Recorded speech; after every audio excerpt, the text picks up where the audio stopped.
Hello and welcome to the productivity section for Myvi OS1. In this section, we'll explore the auto tiling and intuitive workspaces a little bit further. We'll retouch on Myvi Unity and how you can send files back and forth between your Android device, as well as Snapdrop where you can send files between multiple platforms. We'll also retouch on Remote Touchpad, which will allow you to use an iOS device and other touchscreens to control Myvi using a temporary QR code. We'll take a look at printing and scanning. We'll show you how you can cast files off of the computer as well as the entire desktop to a Chromecast device. We'll show you how to take a screenshot. We'll also look at using Super Update as well as a few other features. So let's get started. First off, we already looked at the auto tiling feature in the interface section, but let's explore it a little bit further. So remember, on the top right side, you'll select this button here to show you the Tile Windows menu. You can see Tiling Windows has been enabled right now. If we open up our file browser, as well as Apple Music and LibreOffice Writer, you can see that everything gets tiled automatically. Now remember, if you resize anything, the other applications will automatically be resized. If you minimize an app, the other apps will automatically take that space. You can also grab an application from the top, move it around the desktop, and it will give you a preview of where that application is going to go. Now if you want to bring it into the corner, just bring your cursor all the way down to the corner. You can see there now Libre Writer is going to be in the bottom left corner and Apple Music has been resized. If we close out of Apple Music, you'll see LibreOffice Writer will take up that spacing. Also, if you've got your tiling on and you want to maximize one app, you definitely can. Just hit the maximize button, that will go maximize. When you click the same button, it will go right back into tiling view. Or if you maximize it and click and drag it out and you let go, it'll go right back into its place. Another nice feature is the tabbed view. So now let's open up another application. Let's hit our Myvi icon to pull up the Creators Hardware website. If we grab this app and hover right over the middle on the left side here, you can see now we have the tabbed view. So our file browser and the website have been put into a tabbed view. If you want to pull an app out of the tabs, you don't want to grab these top bars here. This is just a switch between the apps. If you try and grab these, nothing will happen. You'll want to grab the actual top of the application itself and pull that out. And now that's went back into the tiling view. So if you close out of that, the other applications again will take up that space. Let's open that back up again. I'm also going to hit the super key. I'm going to type calculator. And let's pull up our calculator application. So there's our calculator that pulled up on the top right side there. Now, as you can see, the calculator app does take up a lot of space, but this is a pretty small application. So you may not want it to actually be in the tiling. You may want that to go back into floating mode. To do that, select the application that you want. You'll see on the top left side here, it says calculator. If I select this one, it'll show LibreOffice Writer. So let's select the calculator. And on your keyboard, you're going to press and hold your super key and press G. And now that's called super grab. So as you can see, we grabbed this application, it came out of the tiling, the other applications adjusted, and now this calculator is back into a floating mode. If you want to put that back into the tiling, again, just press and hold your super key and press the letter G, and that'll go back into the tiling view. Or if you have a trackpad connected, you can select the application and gesture with 3 fingers down, and that will pull that application out of tiling. So there's our calculator out of tiling, and now I'm going to go 3 fingers down again, and that'll put it right back into the tiling. Now, if I close out of the calculator, so let's press Super G, that's in floating mode. I'm going to close out of it and I open it again. You'll see that now it's still going to go back into the tiling view. Now, let's say if you want an application to permanently not go into the tiling and stay in floating mode anytime that you open it. Let's go ahead and open up our calculator again. So you can see the calculator has been tiled here. Now what I'm going to do is I'm going to select the drop-down menu in the top right side. I'm going to go into floating window exceptions. And then I'm going to select this button right here, add exceptions by selecting current running applications and windows. We'll hit select. This will give us a preview of the applications running in this workspace. Let's select our calculator and hit this app's windows. And so now we can close out of that. You can see that the other applications have automatically adjusted and now calculator stays in the floating mode. If I close out of calculator and I open it again, it's going to remain in a floating state. So this application will not respect the tiling anymore. And if we want to reverse that, again, go into the drop-down menu on the top right side, go to floating window exceptions. There's a little button here beside GNOME calculator. We can select that. And now that calculator application is back into the tiling mode. So that's how you can permanently disable tiling for individual applications. Now let's take another look at intuitive workspaces. Remember, if you move your mouse to the top left side, this shows you the activities overview. And as you can see, we have our screen capture software running in the second workspace, and we have the applications we were demoing the tiling with in the first workspace. You can actually grab individual apps and put them into the next workspaces, And since the tiling feature is on, when you go into those workspaces, you can now see that they've been full screened, and the operating system will create a new workspace at the bottom. To switch between workspaces on the fly, just press and hold your super key and press the arrows up or down. So now we can move through individual workspaces. And the nice thing is, if you're on a workspace, you know that the moment you open any sort of application, let's open up LibreOffice right here again. The moment you open an app, you know the operating system has created a new workspace below. So I can just press and hold super and go down and go into another workspace. Let's open up Krita. Same thing will happen. It's going to pop open and the OS will create another workspace below it. Now we can scroll down again.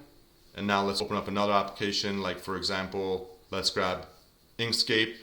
Let's just hit save to open it up. New document. And there's Inkscape loaded up. We can go down into another workspace, so you can keep building your stack. We call this the stacking feature. So anytime an application is open, there's always a fresh workspace created below. To see your workspaces again, you can tap the super key and now show you the overview, and you can scroll your mouse wheel to switch between the workspaces, or you can just move your mouse to the top left side and hit that activities hot corner.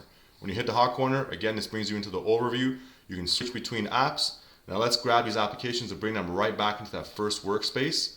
It's going to squeeze all of them in using the tiling feature. Let's go back to that workspace at the top there. And as you can see, everything has been auto-tiled into this first workspace. So auto-tiling and intuitive workspaces is excellent for productivity.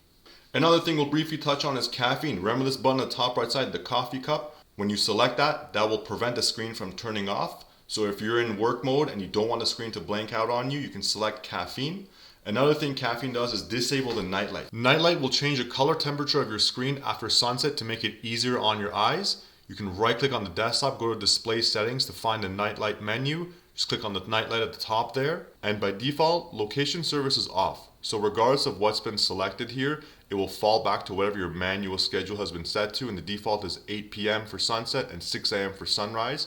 If you want that to become more accurate, just go into your privacy settings, location services, switch on your location, and now if you go back into displays, nightlight, we can set this to sunset to sunrise, and now you can see it's become more accurate. So sunset is 7:58 p.m. and sunrise is 6:33, and that's based on our location right now. And another nice thing is that nightlight will automatically disable if you go into a full screen video or game. This way your game or your video will not be discolored. We call that feature the intuitive nightlight.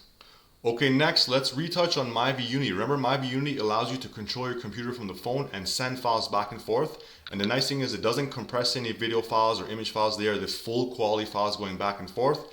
And that's with no cloud service, that's with no payment, no account logging in, and not even a Bluetooth connection. So very convenient, and it's all done privately and locally over your home network. So to send a file, select the drop-down menu on the top right side, select your phone, go into Share. We'll go into our Downloads folder, select this video, and go ahead and send it to our phone. You'll now see Sending File at the top there. And now if you look on our phone, we can pull the notification center from the top and go, you can see Received File. If you tap on that, it'll allow you to play the video now directly on the phone. And now let's send the file from the phone to the computer. So we can go down into our drop-down menu, go into our KDE Connect app, click on Send Files. This will show us all of our files on the system. We can hit the menu on the left side there and go into our gallery. We can then select multiple files. So let's grab a few of these pictures here. We'll hit OK. And now in the top drop-down menu, you can see Sent Files. And if you look on the computer, transfer successful. Go into our file browser, go into our Downloads folder, and there are the pictures just right there.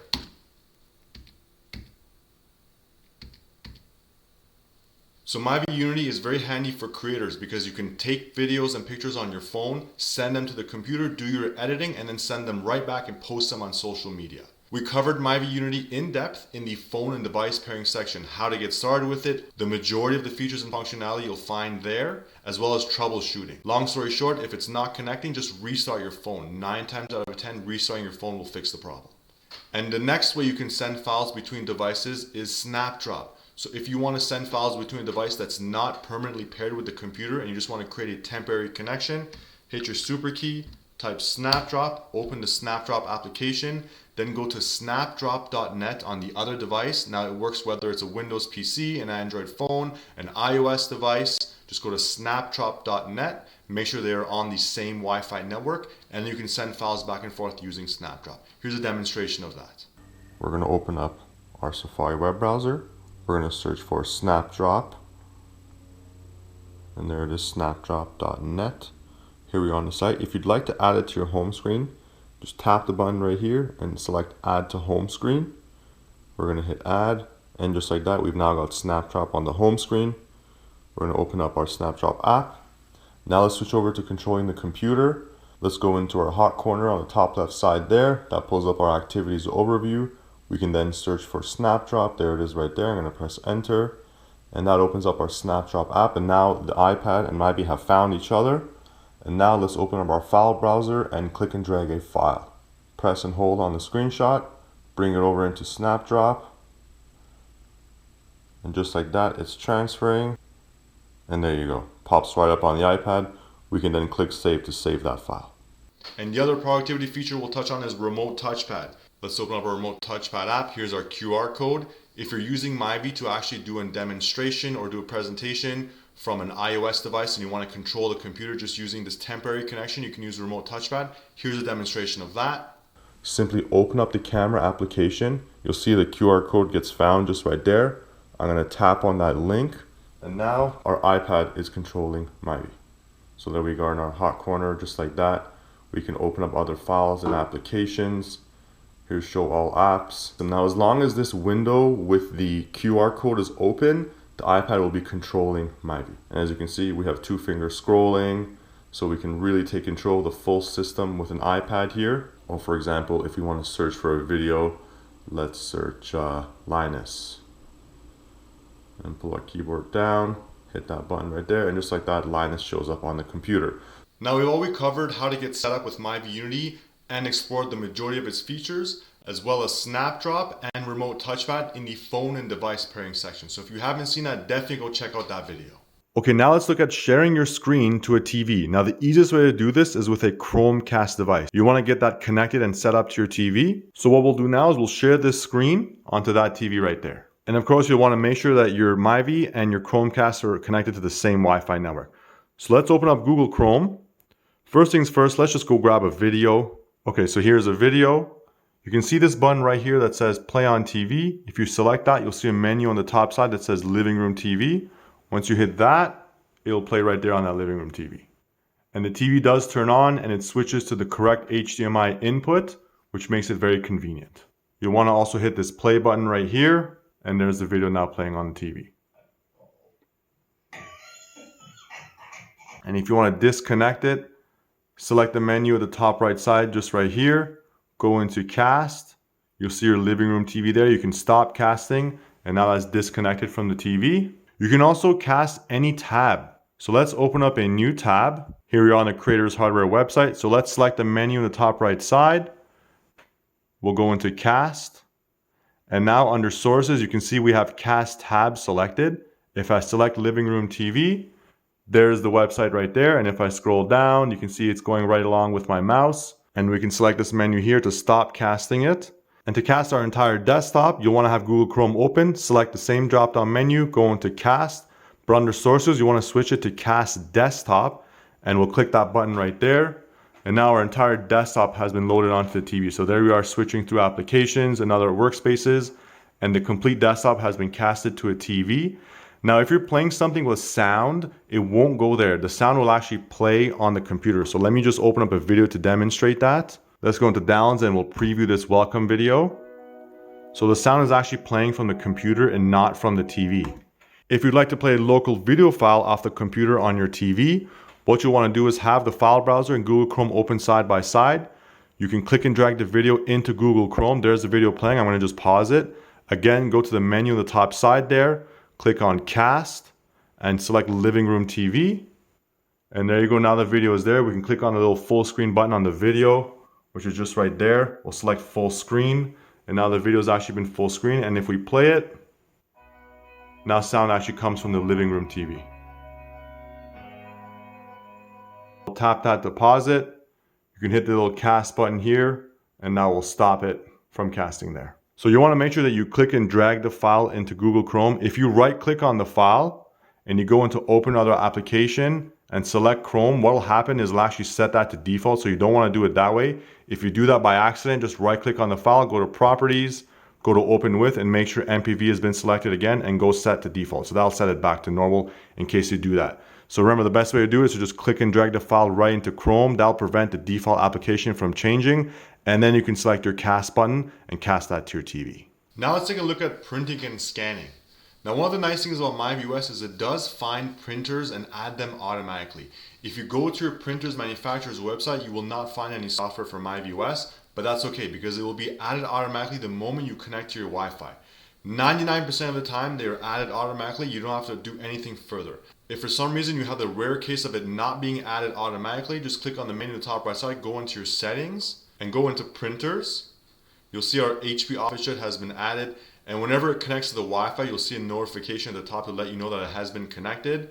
If for some reason your printer's driver is not being added automatically, just select the little gear beside your printer, go into printer details and go to select from database. And now you'll see a very long database of all the print manufacturers as well as all their models. So you want to find exactly the model that you have and hit select. But again, this is extremely rare. 99% of the time you don't need to do this. It's just added automatically. So let's close out of that and let's try printing a document. I'm going to open up OmniOffice desktop editors. Let's create a new document. I'm just going to make the font very large and I'm going to type test print. And then I'm going to select file, go to print, and you can see there's our HP OfficeJet just right there. And I'm going to select the print option and I'll show you printing on the printer now. And here we are on Google Docs, just made a test document. Now sometimes if you're printing something from the web browser, when you select the printer here, it may not show there. Just select the drop down menu and go into see more printers and it should show up here. We can select it there. And now we can print it from there as well, just like normal. Now let's take a look at scanning. Now, like I said earlier, if you check your printer manufacturer's website, you won't find any software for Myvi OS. But that's okay, because there's a built-in scan tool, and there are multiple ways you can scan. The first way is recommended if the scanner is right nearby your Myvi exclusive, because you're going to load the documents first and then open up the built-in scan tool. Just hit your super key, just search for document scanner. There it is right there. And now it's going to search for our scanners on the same network. After a few seconds, it'll load them up there. And there you go, it's found the scanner there. And if it doesn't scan at first, just hit this drop-down menu. Some scanners are actually listed as two separate devices. So you may have to just switch to the second device. In this case, I do have to select the second device there. And again, this method is recommended if your scanner is right nearby the computer, because you're gonna have to hit the scan button here. If the scanner is in another room or if it's further away from you, like in an office setting, you'll wanna use one of the other methods I'll show you right after, but this method is recommended if the scanner is right nearby you. So I've got the documents already loaded up on the scanner. I've selected the correct scanner from this drop-down menu, and now I can hit this top left side button. We're gonna select all pages from feeder and just hit scan. Okay, there you go. So here's our documents loaded up here now. And as you can see, this scan tool is very nice because you can select one of the files and hit this button to actually rotate it. So if you loaded something incorrectly into your scanner, you can flip it. Once you got everything oriented correctly, hit this button on the top right side. This will allow you to save it to file, and file format can actually be PDF. So you can select PDF and I will save it directly as a PDF. We'll go into documents. We'll just leave it scanned document, hit save. We can now close out of this, go into our files, under documents, there's our scanned document.pdf. Okay, so that's the first method to scan. Again, that's recommended if the scanner is right nearby you in the same room. Load up your documents, open up the document scanner tool, and go from there. Okay, the next method is recommended if your scanner is far away from you in another room or somewhere else in your office. You want to use a USB thumb drive. Check your printer and see if it's got a USB port. Most modern printers have one now. So now let's go to the scanner. Here we are now with the scanner. We've got the same files loaded up. And as you can see, this scanner does actually have a USB port. So this will make it very convenient because we won't have to go back and forth between the computer. We can just plug in the USB port there.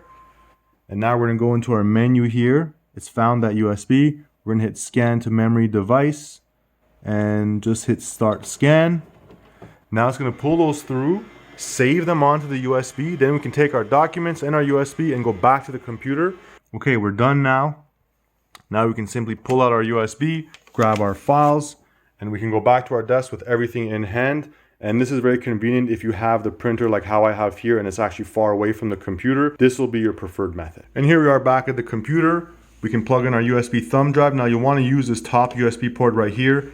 That's actually a blue port, which is a USB 3.2 Gen 1 connection. That's a 5 gigabits connection. The bottom one is only USB 2.0, and that's recommended for charging the keyboard and mouse only. You can also use any of the USBs on the back of the computer, and there's also a red port on the back that's even faster than that one. That's a 10 gigabits per second connection. So any one of the USBs at the back are fine, or this top one here for file transfers. We don't recommend transferring any files with that bottom port there. Okay, you'll see USB drive showing up on the top right side. You'll see this little eject button. You can select red, which is the name of our drive, and that actually opens up the drive itself. You can also go into your file browser, and on the left side you'll see red here. So that's our USB drive there, or whatever you've named your USB drive. Within our USB drive, we can click on the HP scans folder, and there's now our scans. So now we can click and drag this or copy and paste it anywhere on the computer, and that's the most convenient way to scan if your scanner is far away from your Myvi exclusive. And once you're done, you'll want to make sure you safely eject your USB drive. To do that, press the little eject button on the top right side. You'll see the name of your drive. Just press that little eject right beside the name of your actual USB. Or you can open up your file manager, look on the left side, you'll see the name of your USB drive there and a little eject button. When you press that, you'll get a notification that says it can safely be unplugged. You may also get a message that says do not unplug. Just wait for that to go away, and then this message will pop up. Then you can safely pull it out. Another method you can use to scan is check and see if your scanner has a scan to email option. So with that, you can actually send scans directly to your email, and that prevents the printer from having to be paired with the computer at all. However, in this case with this HP printer, it still requires a Windows PC with the proprietary software to get that set up. I have Windows PCs, but I find it easier to just use a USB, so I've never actually used this option, but you may want to explore that if that works well for you. Remember, another option is to actually just scan directly to your phone. Most print manufacturers do make their software available for iOS and Android, so you can use your phone as a middleman and then send the files directly to your email, or use Myvi Unity or Snapdraft to send the files directly to the computer. And lastly would be to use an actual scanner app on your phone. So if you don't have a scanner at all, you can download an application called Cam Scanner. In my experience in financial services, I use Cam Scanner over everything. Even when I had a big commercial printer in an office, I found it much easier to actually use the Cam Scanner app instead of having to actually leave my office and go take my documents elsewhere. With Cam Scanner, you can scan directly on your phone. It will crop and brighten up those images, and then you can use Myvi Unity to send it to the computer or send it to your email. So you can always use a cam scanning application as well too, directly on your phone, and that may work for some people too. Okay, and here's how you can use the Cam Scanner application. So you want to download that app just called Cam Scanner, just right there. Again, this has nothing to do with Myvi OS. At this point, we're just going to show you all the tools that are available to you so you can get the job done. So let's open up our Cam Scanning tool. Then we'll click on this button right here to start a new scan. Now you want to hold it just right there. Click on the button. That's going to actually crop it for you. And when you click on next, you'll see it'll actually brighten up that page to make it look like it went through a scanner. Then we'll click the button here to save it. And now there's our document right there. We can hit share. And now under share, we can select more, click continue. And now it gives us our options. Let's go into send to device. And now that's sent with Myvi Unity. So Myvi exclusive plus. And there you go. Opens up on the computer.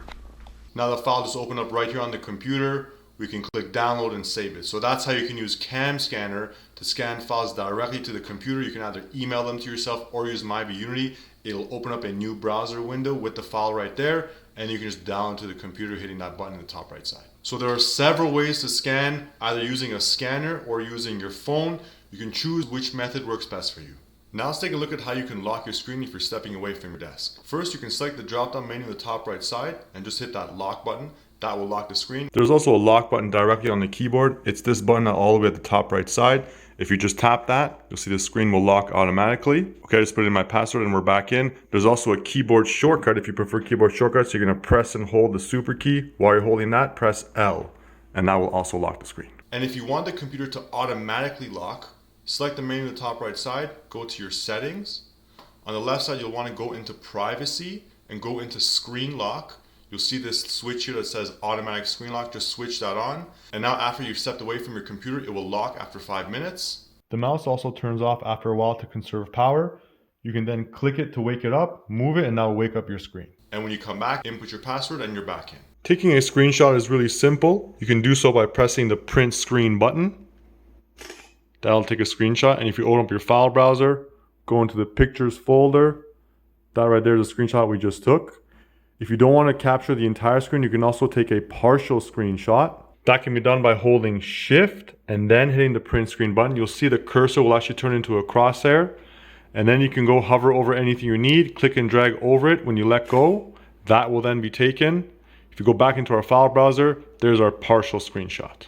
Let's take a look at desktop icons. Now you'll notice in Myvi OS there are no desktop icons. They're actually hidden by default. We recommend that you keep it this way, because if you take a look at a lot of Windows and Mac OS systems, they tend to look like this. People get into a bad habit of saving everything to their desktop, and it can get very cluttery. So here's a screenshot of a Windows desktop with a ton of icons.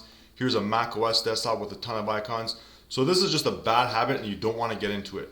Now, if you actually save something to your desktop, for example, let's open up this picture here. We're going to click right click, save image as, and we'll click on our desktop on the left side and hit save. If I go now to our desktop, you'll see nothing's on the desktop, but don't worry, if you open up your file manager, go on the left side into desktop, there's the file just right there. So it's still saved in the system, but the desktop icons are hidden, and this prevents you from getting into a bad habit of saving everything to your desktop. This picture really should have been saved into the pictures folder. It'll be much easier for backup later and just keep everything a lot more organized. But let's say you really want desktop icons for whatever reason. Again, applications will always show under show all apps, and any file saved to your desktop will be in the file browser under desktop. So having desktop icons is very much obsolete and just redundant at this point. But if you're really stuck on old habits and you want to enable desktop icons, you still can. Just hit your super key, type extensions, you'll select extensions. You don't want to mess with anything here. Just look at the bottom, you'll see this one called desktop icons. You can now switch that on.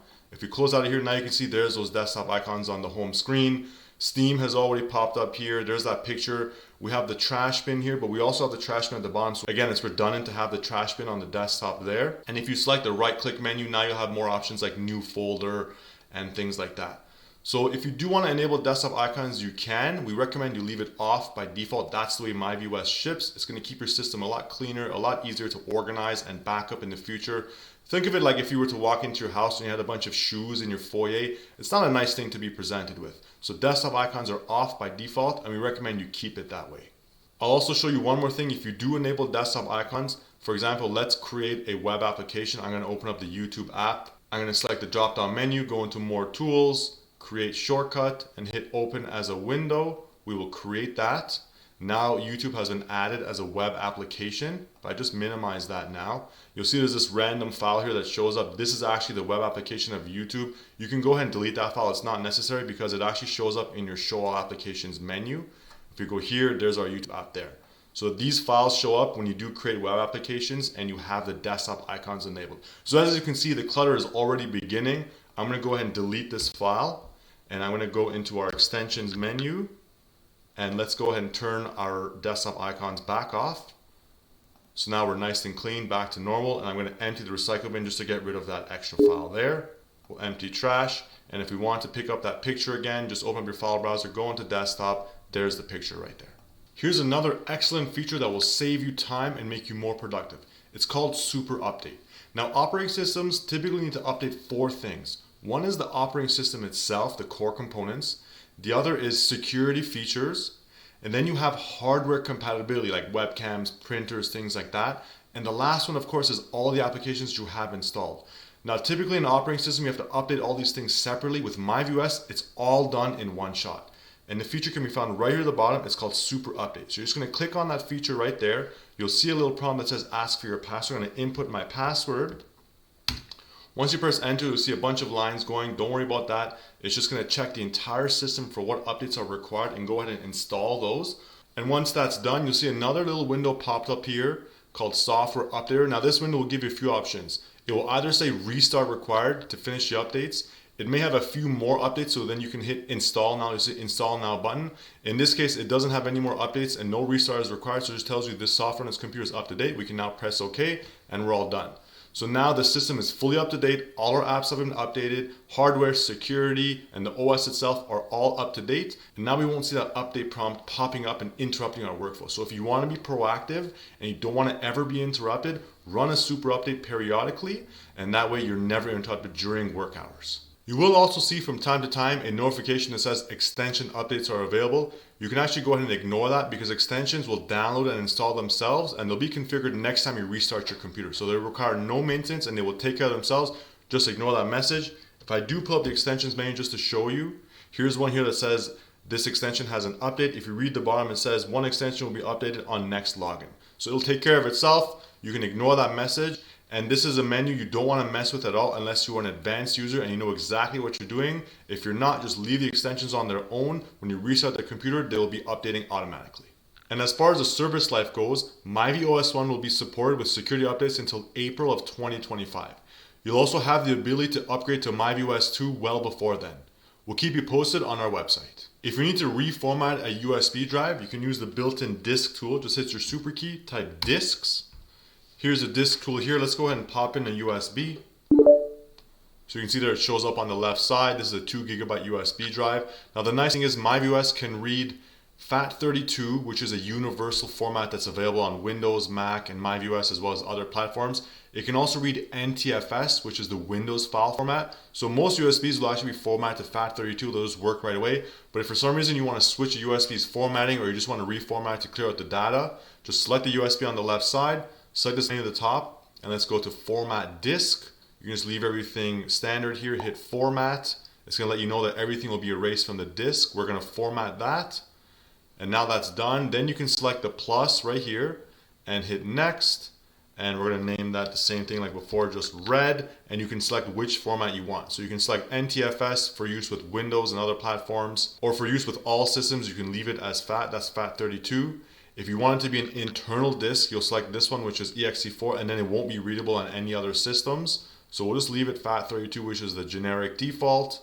Hit Create. And now that's been created. If you hit the play button, it's just like you plugged it in again. We'll open it with files, and there's our disk now on the left side. So very simple, straightforward disk formatting tool. If you ever need to switch between formats or reformat a drive, just hit your super key and type disks. And that's it for productivity. See you in the next section.